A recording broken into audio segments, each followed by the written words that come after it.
Welcome, everybody, to a new edition of Inside Boxing Daily. I'm your host for tonight, and your only host, Jeremiah Pricer. I want to welcome you in. We are brought to you by BetNow.eu. If you click on the banner, use Truth50 as a promo code to get a little back if you do some boxing betting or sports betting in general. We're also brought to you by the Retired Boxers Foundation with Jackie Richardson and Alex Ramos, the former amateur standout and former just about middleweight contender. Nice guy. Again, fighters don't have 401k plans, so if you feel like donating something, giving a little back, just head over there, talk to one of them personally, and I'm sure they'd be happy to accommodate you. Anyways, let's get this show on the road. I know it's been a little while since I've been on air.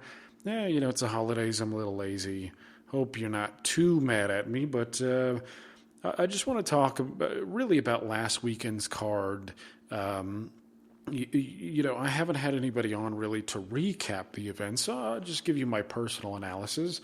You know how social media is, and some of them end up being right, of course, but you know how it is. Whenever there's boxing fans are a very reactionary crowd, and so whenever you have somebody who puts on a performance that isn't, up to their standards or isn't some doesn't end in some highlight reel knockout or whatever it may be, especially when there's a reason for them to be polarized. And Gervonta Davis is one of those guys.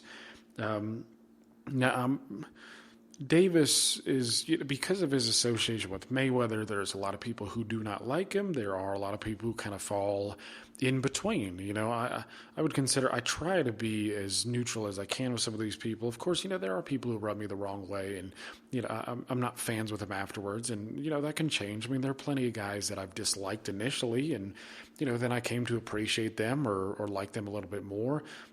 Some of them even may become some of my favorites.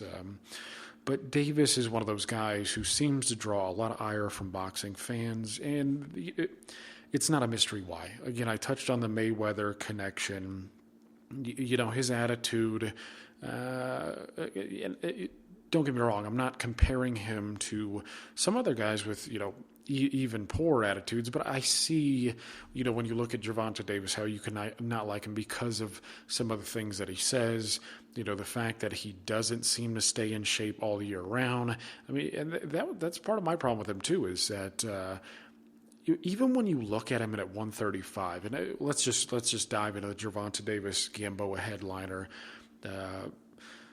But when you looked at him against Gamboa, he didn't look that tight. And so, guys have different body types. Some guys just look a bit flabbier than others. Some guys just, don't pack the muscle like other guys do.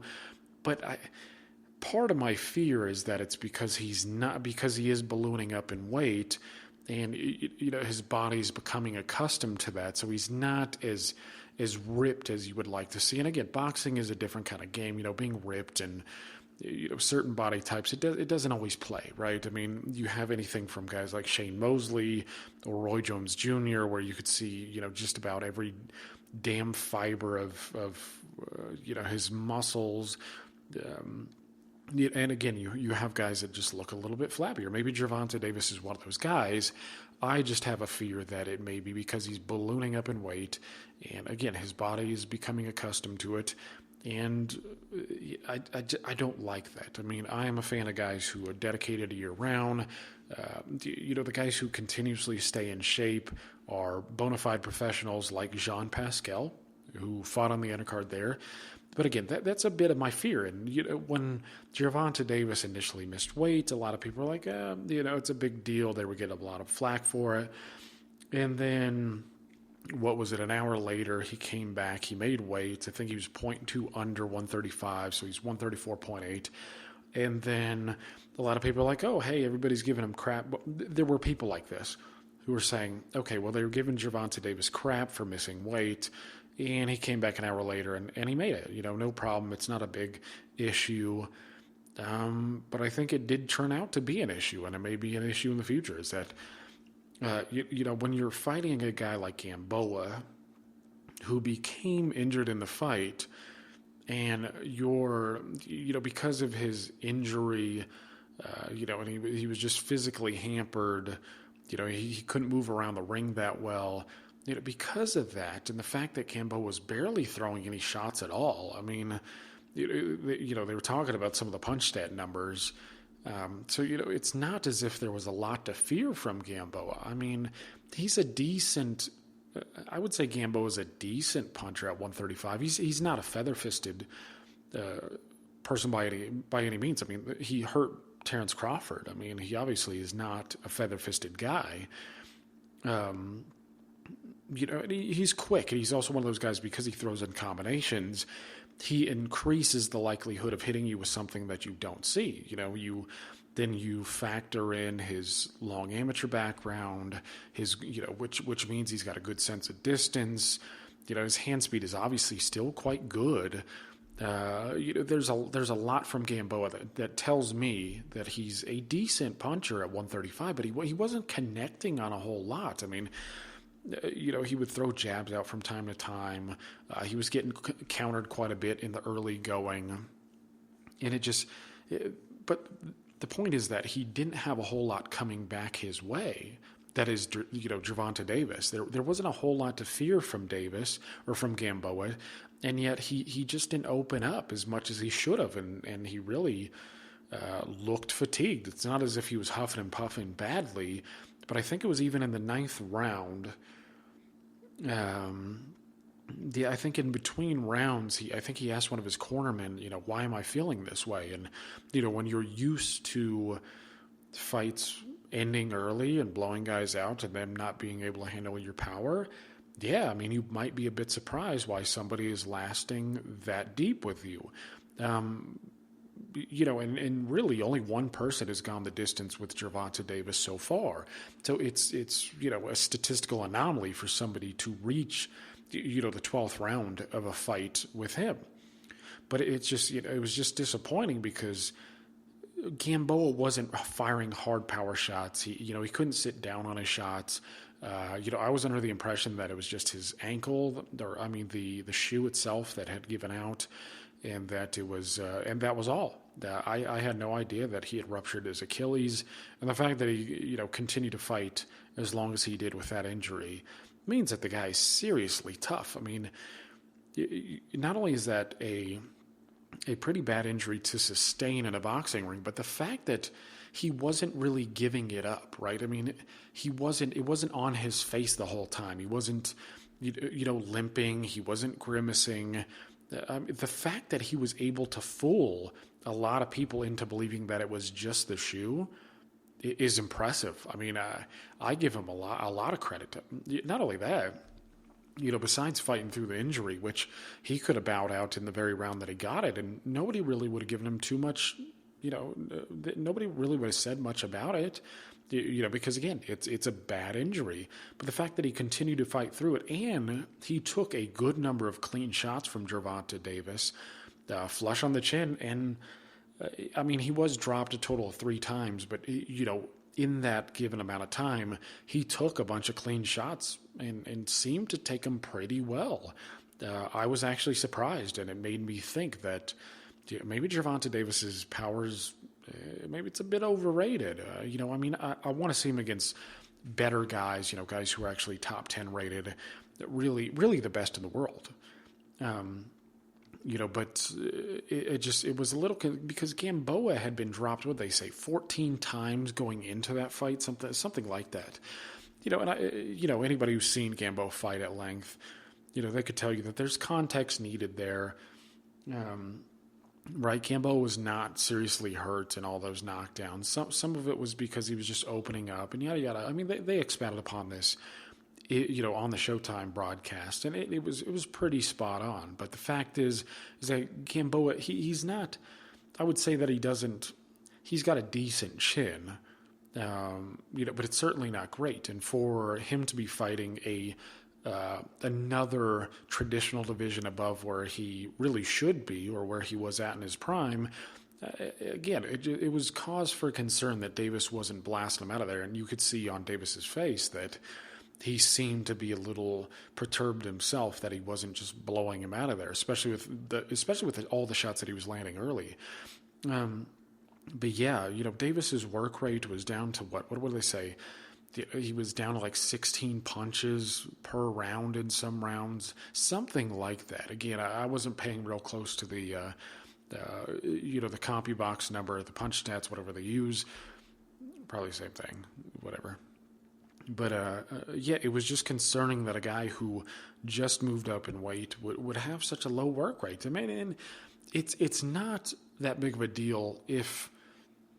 I suppose it's not that big of a deal if you're doing like Bernard Hopkins thing where that's your game, where you're looking to wait and counter. But Davis is perceived as an offensive powerhouse, a guy who come right at you and bowl you over, and he looked a bit like that in the first 2-3 rounds. But as he saw that Gamboa had some wrinkles to his game and knew how to survive a bit, he let off the gas, and again, it seemed like it was because of his conditioning, and I don't like that. And it was, you saw with Inoue and Nonito Donaire, people are like, oh well, that answered some questions for Inoue, and it did. And most fights, well, I guess it really depends. Again, it's all about context. But when you look at this fight and you ask yourself, did Davis have any questions answered? And, we don't really know until he ups his competition. Who knows? Maybe Gamboa was just, he just trained as hard as he possibly could. And that, his conditioning was excellent. Of course, that's a bit odd, as a 38-year-old, lightweight, that he'd be a bit tougher than normal. But what I'm saying is that maybe Davis is better than this. Maybe he will, improve his stamina in the future. Maybe his power really is that devastating. Again, there's questions that arise because of that performance, but I'm willing to let Davis fight some of the better guys to wait and see before I jump to any serious conclusions. But it wasn't a good performance. I mean, he gave himself a C+. I thought he was honest with himself. I'm glad he was. He didn't have to make a stink about it. Of course, him and Terrence Crawford got into it, I thought, a bit oddly on Twitter afterwards. And, of course, that was Crawford who initiated it. But the fact remains is no matter how you cut it, Davis just has to up his competition. I mean, 135 is a damn good division. It would be much better if 130 didn't exist. Yeah, I know. But there are plenty of guys for him to fight. He can fight Devin Haney when he comes back. He can fight Luke Campbell. There's politics involved, so he's not going to get some of these guys, I'm sure. But there are guys out there he can compete with who would help answer these questions and put into perspective how good he really is. I mean, but after that, a lot of people, I think, rightfully so, they were like, the guy's not ready for somebody like, Lomachenko yet.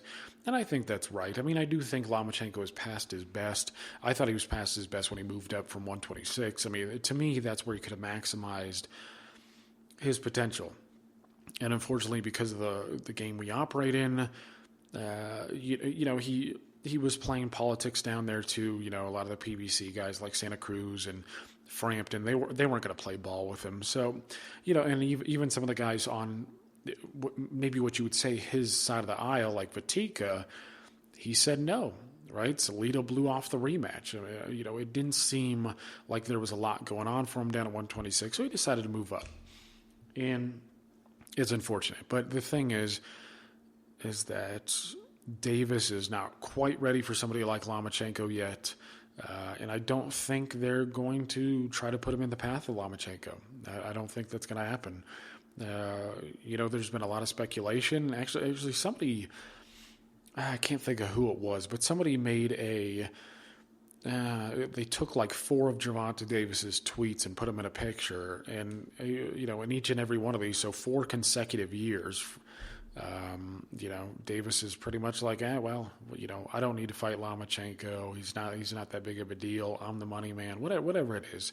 And I don't think it's Gervonta Davis who is a bit timid. I don't want to say afraid. I wouldn't say that he's afraid.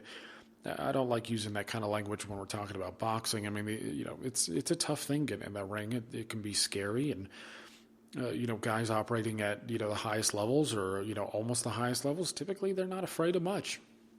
A lot of the ducking and dodging and swerving, that seems to be more on the promoter or the manager than anything. I don't attribute a lot of that stuff to the fighters themselves. And I just think it's convenient we use them because, they're, well, I guess it makes sense, right? I mean, it's the fighter who's really supposed to be controlling his destiny. If he wants the fights, he can really get them. I mean, the power is in the fighter's hands. And again, if he wants it, he can really have it. But I think in today's game, it's even tougher because you can make so much money without fighting the very best. I mean, who was it? Danny Garcia's dad put it something like, I'm paraphrasing here, but he put it in a way where he said, why would I fight this top 5 rated guy for, $7 million when I can fight, I don't know, somebody like Rod Sulka for 4. You know what I mean? It's when you're making that much money, you're killing some of the incentive. I mean, it's hard not to see the perspective of some of these fighters. I don't like it. I really don't, right? I want the best to fight the best. I want it done in a timely fashion. I want somebody to force their hand and make the best fight the best. But that's just not the game that we have. So, I'm just trying to see, right? I understand what is going on there. I just don't like it. And again, if Davis wanted the fight, against one of the very best guys in the division, he could get it. But I think that it's not on him. I really do think that it's probably on Floyd Mayweather. They probably want to wait him out, let him get a little older, and and maybe then when they start to see some chinks in the armor, they can, maybe make the match. Maybe they can beat Lomachenko. Who knows? Lomachenko is fighting. He's fighting a traditional, like Gamboa. Actually, he's fighting a traditional division north of where he should be. But we'll see. We'll see if anything's on the menu. I've heard that Leo Santa Cruz could be it. I don't know. Would that be at 130? Because Santa Cruz just moved up. Davis has said that he's willing to fight at 130. I don't know. I guess we'll wait and see. But it's got to be against somebody noteworthy. I mean, this is a guy who has already been an Alphabet titleist. I think he won his Alphabet title, in 2016, 2017? I mean, so this is a guy who's been ranked, by Transnational for 3-4 years now? I mean, something like that.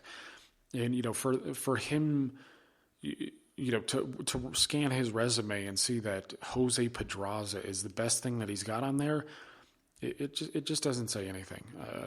It doesn't say much. Pedraza is a good fighter. I don't want to take anything away from the win, but it's just the resume. I mean, we're talking he's had, 8 fights in the last 4 years, something like that, and he's faced one top 10 guy. It's frankly sad. I mean, again, I don't hate the guy. But it's a commonality in boxing, and it's just unfortunate. I mean, there's not a lot to love on his resume, but again, he's selling well. They're moving him slowly. They think they can build him into a star. I guess we'll see how it pans out. It's not my cup of tea. They're managing him. Nothing I can do. It's out of my hands. Anyways, on the undercard was actually a damn good fight, and I'm quite happy. John Pascal scores a split decision over Badou Jack. And, Jack was the favorite here. Actually, Pascal's been the underdog for, his last 3 fights, I believe. He certainly was against Brown, definitely was against Jack. I think he was against El Bialy, I think. I don't remember the odds there. I don't know if they had him. I don't pay that close attention to the odds, but he was brought in. So this is a guy who has been involved in all sorts of, he's been involved in wars. I mean, this is a guy who scrapped with Carl Froch, and that was, 2009, 2010 now? I'm probably botching that. I really am. Anyways, this is a guy who's been engaged in hard fights for years and years. And, he gets beat up by Sergey Kovalev badly in the rematch. And for a lot of us, he looked to be done. Like, that goose is cooked. He's going to be brought in as somebody, as a prospect, like a gatekeeper type, right? You beat him, maybe you break into the top 10 or you get real close to it. And that was the case with El Bialy. El Bialy was supposed to beat him, right? They figured it'd be a good learning experience for him. And Pascal, as he's been doing, he turned back the hands of time.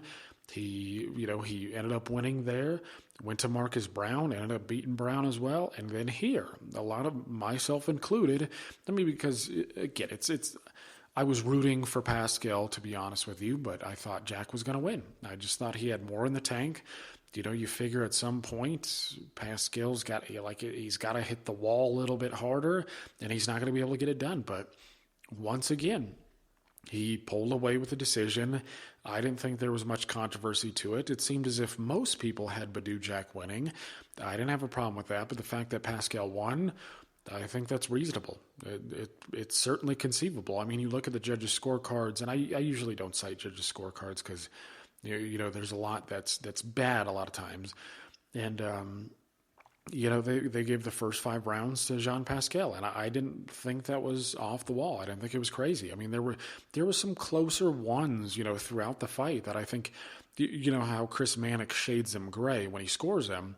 I thought there were a number of gray rounds, and this includes some of the light ones as well.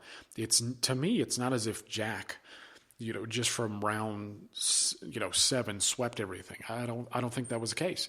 I do think there were some tight ones, and Pascal, he continued. To me, Badou Jack, his jab got a bit sharper. He seemed to be a bit more accurate. But Pascal was still pretty good. I mean, there just wasn't a lot to separate their work.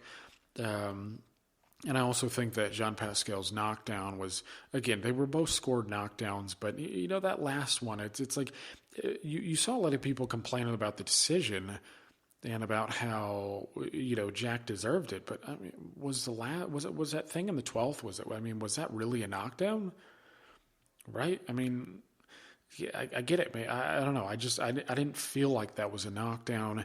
It seemed like it was because he threw a wild left hook and he kind of fell, or he did fall. Sorry. It just didn't come across to me as like a clear Jack win.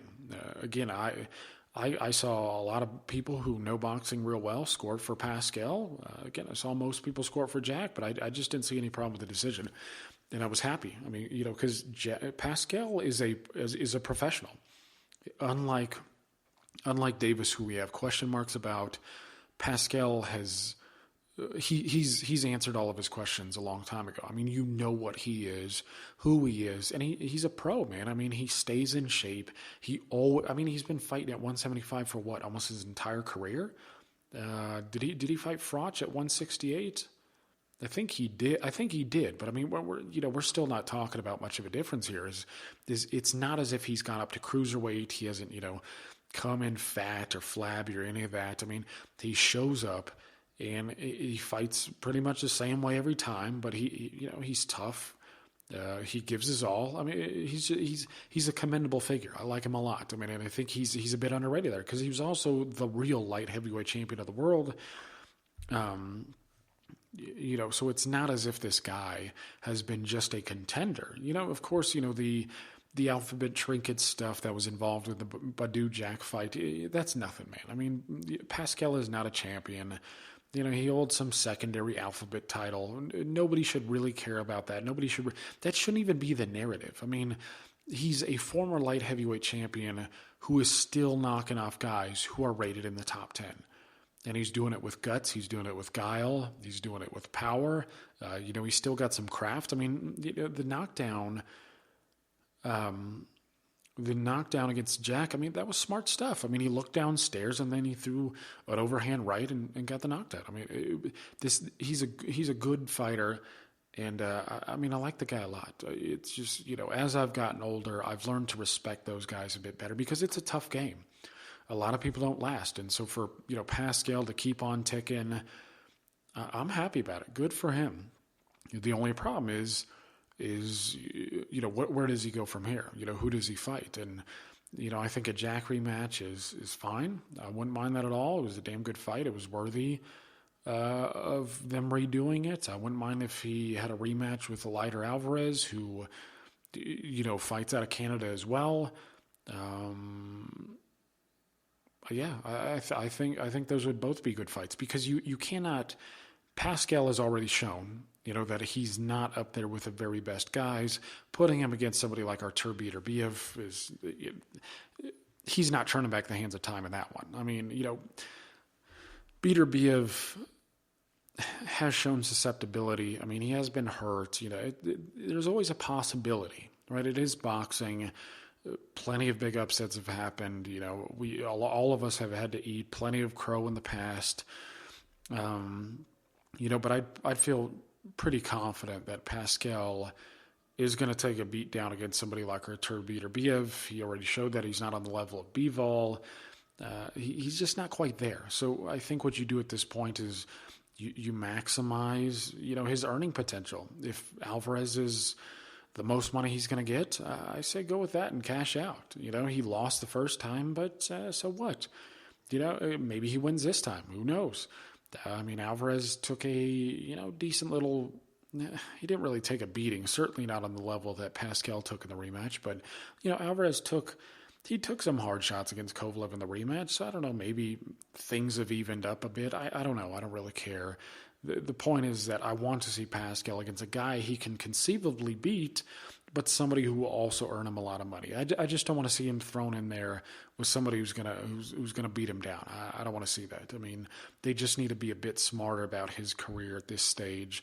He's put in his time. He's clocked. He's punched his card in and out for years and years. Give the man just a little break. Again, I don't mind if he loses. I just don't want to see him in against somebody who's going to pummel him. Even Kovalev at this stage, Kovalev to me is still people are like, oh, he's shot or he's close to it. Even at this stage, Kovalev would still whip him. So again, Kovalev is not shot. He's not ruined. At least I don't think so. I guess we'll see in his next fight. But odds. I'm sure the odds would agree with me there that Kovalev would beat him up again. Anyways, damn good fight. Let's move on to the New Year's Eve card with Ioka and Tanaka. I didn't get to see everything on this, but, Tanaka and Ioka, they got wins. Nothing else was really expected. No big upsets, no surprises there. Like Gervonta Davis, I know people may think that it's a bit odd comparing Ioka and Tanaka with Gervonta Davis, and I'm not completely, not on all fronts, of course, but I feel with all of these guys that they got to step it up, right? Ioka, I thought I beat Donnie Nietes. A lot of people don't talk about that. It's funny. It's like if you follow the little guys, if you follow guys 118 and under, and if you follow it religiously, I've noticed that a lot of people tend to overrate these guys. I'm sure some would argue with me and say that no, they're being rated correctly, but I feel as if a lot of times these guys get overrated, and then there's like some religious thing going on. It's like when I've talked about Ricardo Lopez with some people, it's like I'm attacking Jesus or Muhammad or a deity or something. People have this odd thing of taking it seriously, but Ioka, he just got to win. Tanaka, he just got to win. I've seen that Tanaka is rated in some people's pound for pound lists. I think I've talked about this before, but I don't agree. Tanaka is a good fighter. There's no doubt about that, but he's never really been the definitive number one in any of the classes.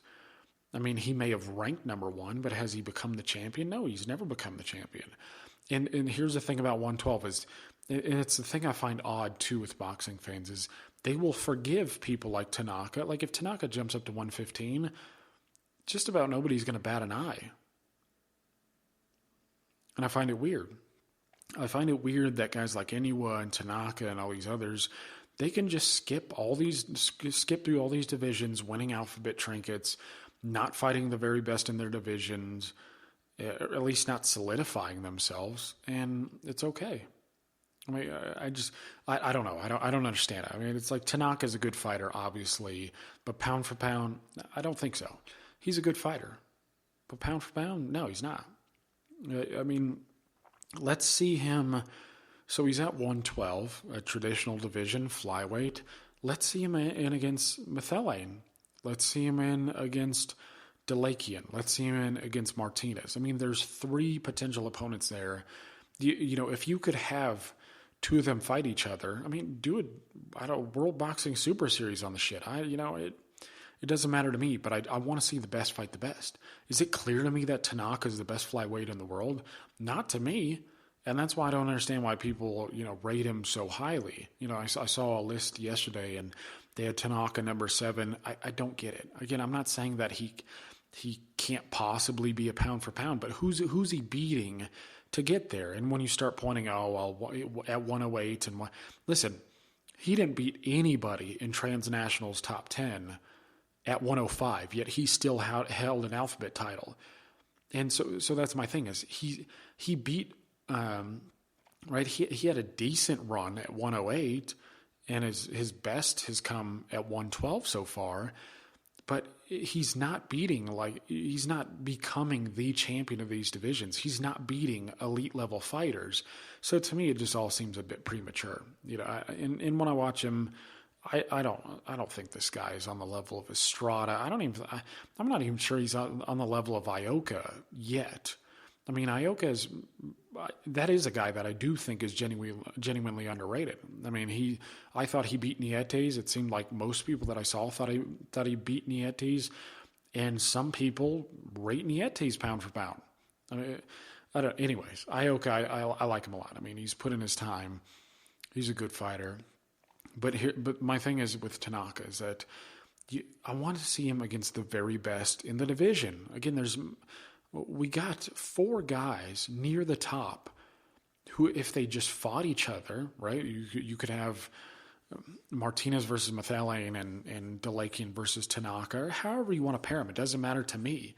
But it's not clear to me that Tanaka is the very best in the division. Martinez, I thought he had a real nice performance last time out. Is it clear that Tanaka is better than that guy? No, it's not. Maybe there are people out here who know these guys better than I do, and maybe they disagree with my opinion. But to me, everything that I've seen, there's no clarity there. Tanaka is not clearly the best flyweight in the world. And if you would fight one of these guys, if they could fight each other, do a little round robin thing, then have the winners fight each other, crown a champion, I'd be all for it. Hell, do a World Boxing Super Series so we can know. But until then, I'm just not ready to put, Tanaka or any of these guys in the pound for pound list. I mean, they're rock solid. They all look damn good. Methylane, I think is, he's been on the downside for a while, but he still looks good, right? I mean, he's earned his ranking. But I just need to see him, fight the very best in the division. And with that, I want to see Ioka as well. Ioka is a damn good fighter. He's a guy that I like. Again, I said he's underrated. I think that's true. He just kind of seems to be, when you listen to people talk about, the lower weight divisions, especially 118 and below, Inoue seems to be talked about the most. Tanaka obviously gets a good amount of play with the more hardcore fans of the lower divisions. Obviously Estrada, he's, if you're ranking them pound for pound, Estrada and Inoue are at the very top of the list. Rungvisai is up there. He's close. And then Tanaka, but and then you have Nietes.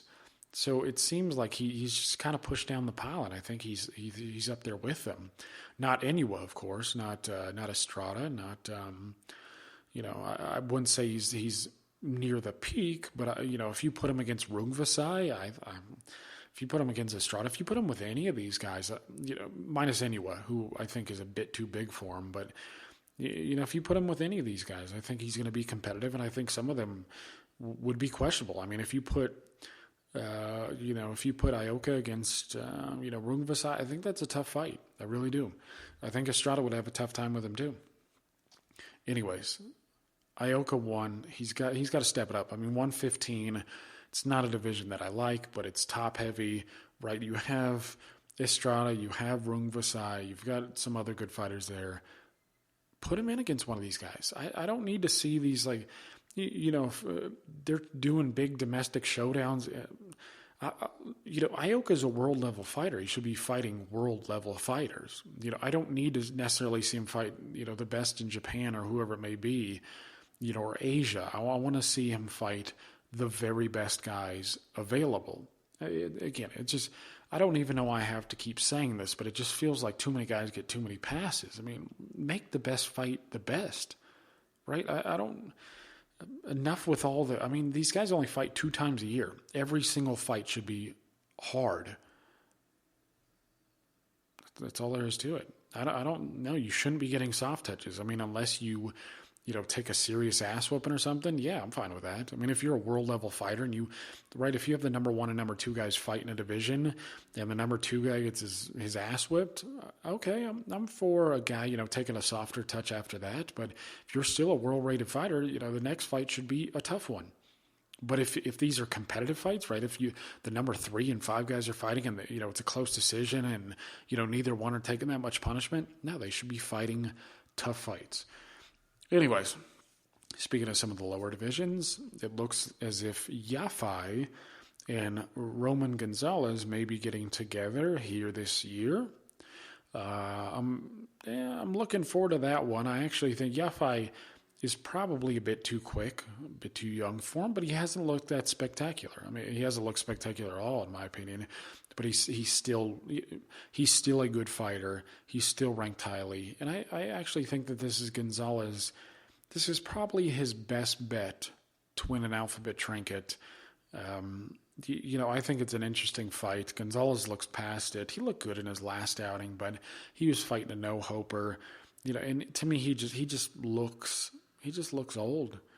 The fight before last, he really looked old, but, he looked a bit sharper in the last one.